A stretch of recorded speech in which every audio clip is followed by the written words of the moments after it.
Hello and welcome to the 18 WJTS News for this Friday, May 2nd. Thank you so much for tuning in this evening. I'm Joey Rehl reporting. 2 Kentucky residents were arrested Wednesday night following a traffic stop on Interstate 64 near Ferdinand.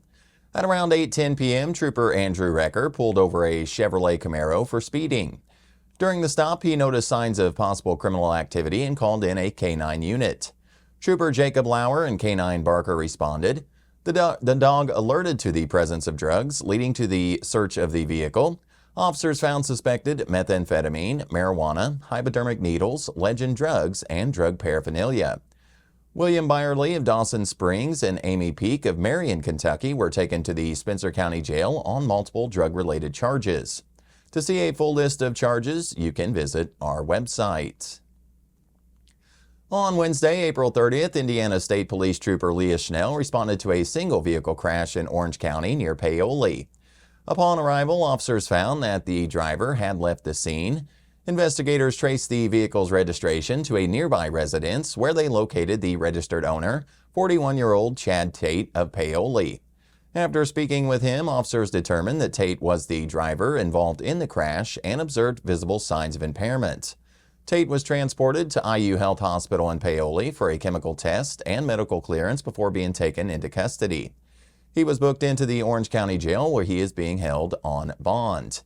Tate is facing charges of operating a vehicle while intoxicated, a Class A misdemeanor, and leaving the scene of a crash, a Class B misdemeanor.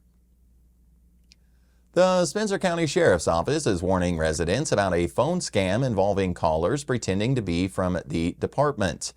The latest reports indicate scammers are claiming individuals have missed jury duty and must pay a fine using gift cards or other payment methods.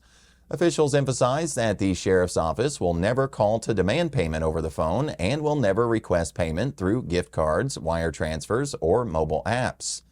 Anyone who receives a suspicious call is urged to hang up immediately and contact the Sheriff's Office directly at 812-649-2286 to verify whether the call is legitimate.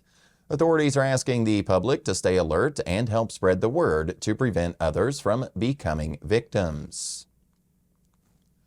Memorial Hospital and Healthcare Center has named Christine Stairs as the recipient of the 2025 Little Company of Mary Outstanding Physician Award.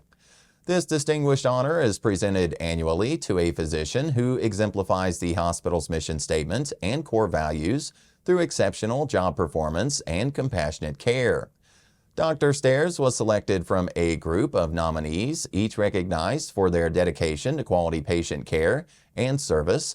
This year's nominees included Dr. Doug Bees, Dr. Aaron Blair, Dr. Nicola Conrad, Dr. Adam Dawkins, Dr. Aaron Merchant, Dr. Kevin Schway, Dr. Kyler Schraring, Dr. Adam Songer, Dr. Benjamin Stillman, Dr. Elizabeth Webb, and Dr. Catherine Wilcoxon.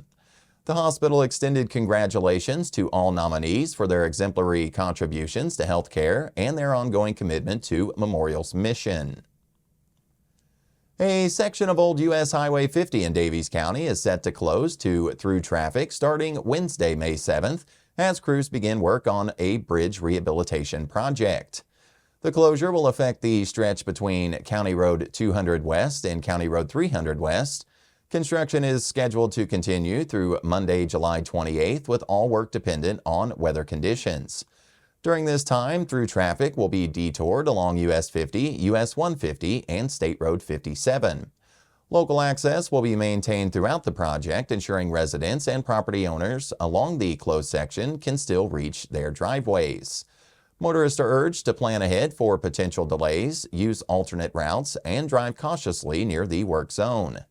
The project is part of ongoing efforts to maintain and improve infrastructure in the county. Greater Jasper Consolidated Schools recently partnered with the Indiana School Safety Specialist Academy to host regional training on the Comprehensive School Threat Assessment Guidelines, or CSTAG. Led by behavioral consultant James Feger, the session brought together over 24 educators, law enforcement officers, and social workers learning how to identify and respond to potential school threats. The evidence-based CSTAG model helps K-12 schools assess threats and intervene early. This comes as Indiana schools report a 41% rise in bullying cases this year. Nationwide, school gunfire incidents have also increased. Though not required by the state, threat assessments training like CSTAG shows a growing local push to enhance school safety through proven strategies. Holiday World and Splash and Safari has been nationally recognized in 2 major rankings, earning honors from the USA Today 10 Best Awards and Newsweek's Reader's Choice Awards. The Southern Indiana theme park was featured among top attractions thanks to votes from fans and park visitors from across the country. Park officials extended their gratitude to everyone who supported them during the voting process. Holiday World and Splash and Safari continues to be a popular destination for families, known for its free soft drinks, sunscreen, and parking, as well as its collection of award-winning roller coasters and water rides. More details on the rankings can be found on our website. The Indiana Department of Transportation is reminding residents to be mindful when mowing near roadways. Homeowners are urged to blow grass clippings away from the road and toward their yards. Grass clippings on pavement can create a slippery surface, especially dangerous for motorcyclists. INDOT emphasizes that the simple act of awareness could help save lives during the riding season. The City of Rockport is making strides toward a major park improvement project, and community support is key to reaching the finish line. Residents are encouraged to donate to help fund new pickleball courts, with the Indiana Housing and Community Development Authority ready to match every dollar raised by May 16th, doubling the impact of each contribution.